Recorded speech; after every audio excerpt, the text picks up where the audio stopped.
هنسمعك ونشوف انت جاي تشتغل ايه. انا ايجابولوجيست. جاي تشتغل ايه؟ جاي تشتغل ايه؟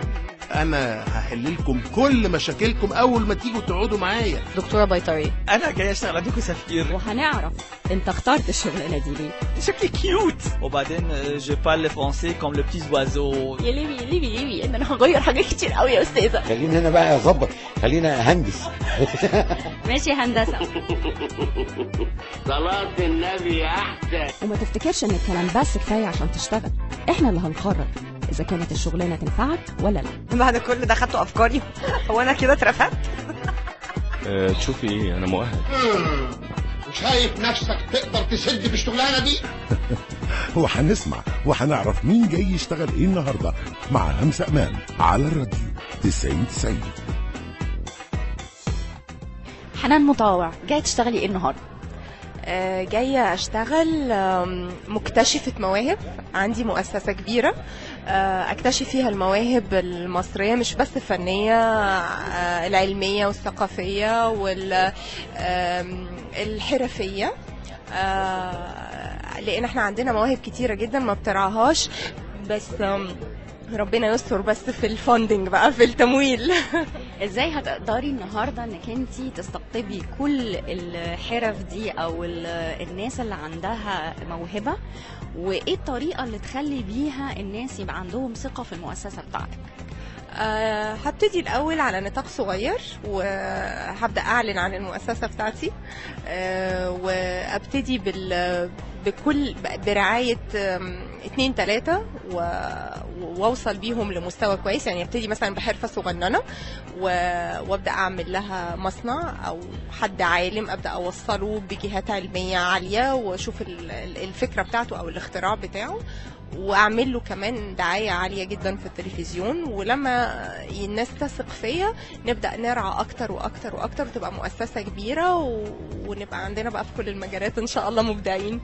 لو لقيتي النهارده موهبه تستدعي انك انتي تخليها تدرس اكتر، سواء في مثلا حرفيه او كمان يبقى عندها موهبه علميه، هل هتقدري انك انتي النهارده تمشي معاهم لاخر المشوار لغايه لما تشوفيهم عالميين؟ بصي، انا مش همي قوي انهم يبقوا عالميين على قد ما انهم ياخدوا حقهم في بلدهم، وان بلدهم تستفيد بيهم. يعني انا عايزه افكار حلوه لبلدنا من ولادها اللي عندهم افكار كتيره وطاقات كتيره، بس ما حدش معتني بيها ولا بيرعاها. والله يكون ان الفكره بزغت وابتدت تفيد العالم كمان، اهلا وسهلا، بس بشكل اولي انها تفيد ناسنا. يعني انا ما بحبش بصراحه بقى، في مثل شعبي كده بقى، عشان ايه مصر توكل يا البلد يوكل. انا ما بحبش القرع اللي يمد البر.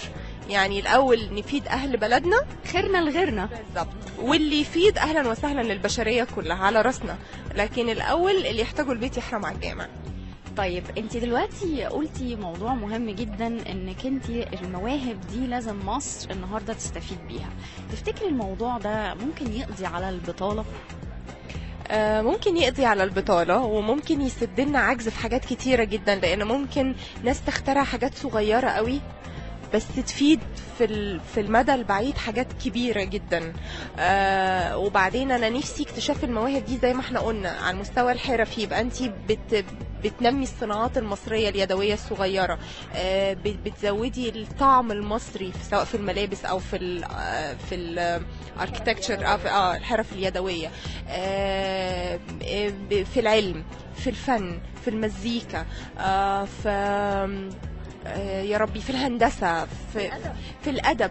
أقول لك حاجة، حتى في ناس عندهم أفكار لتنظيم المرور، في ناس عندهم أفكار أنت مش متخيلاها، الترشيد المية، الإبداع ككل. بالظبط، الطاقات دي كلها ازاي تتوظف لخدمة المجتمع وكمان لسد احتياجات الناس دي. فأكيد ده هيفيد جزء كبير في البطالة. هنعرف انت جاي تشتغل ايه النهارده مع همسة امان على الراديو 90. انت جاي تشتغل ايه النهارده على الراديو 90 مع همسة امان. تمويل هتجيبي منين؟ وازاي؟ شفتي بقى الأسئلة المحرجة. بصي يا ستي،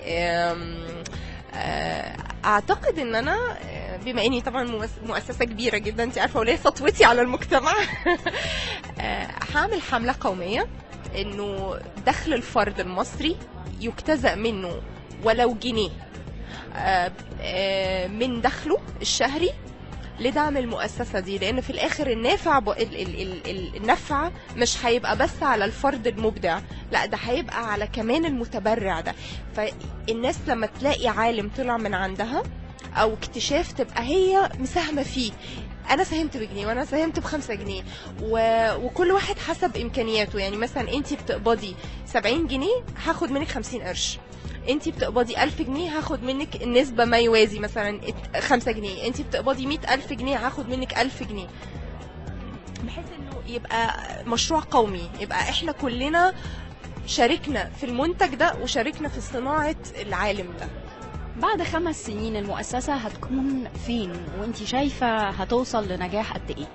لا لازم تكون عملت كتير، لازم تكون عملت كتير. لو احنا يعني لو احنا مثلا مدينا حاجة في الطرق مثلا فكرة، لازم نشوف ده انه وزارة المواصلات مثلا حصل اختلاف ما فيها او بان للبشر انه الطرق المصرية حصل فيها حاجة. لو مثلا في الطب لازم نحس ان المنطقة دي حصل فيها تطور، لا لازم يعني تحت رعايتك هتشوفي كل ده بيحصل وانتي واثقة من ده؟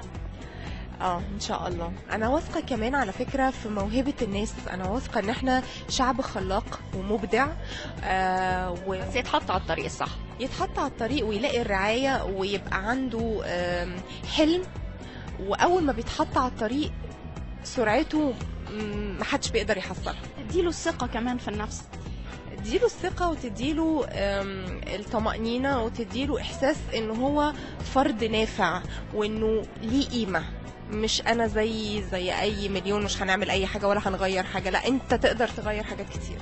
حنان مطوع كانت عايزاني أسألها سؤال تاني وما سألتوش. عايزاكي تسأليني طب اللي مش حاسس إنه هو مبدع في حاجة يعمل إيه؟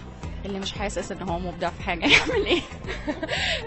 يحس انه اكيد مبدع في حاجه، حتى لو مش هينفع المؤسسه بتاعتنا بس هو هيقدر ينفع نفسه، هيقدر ينفع المحيط الصغير بتاعه.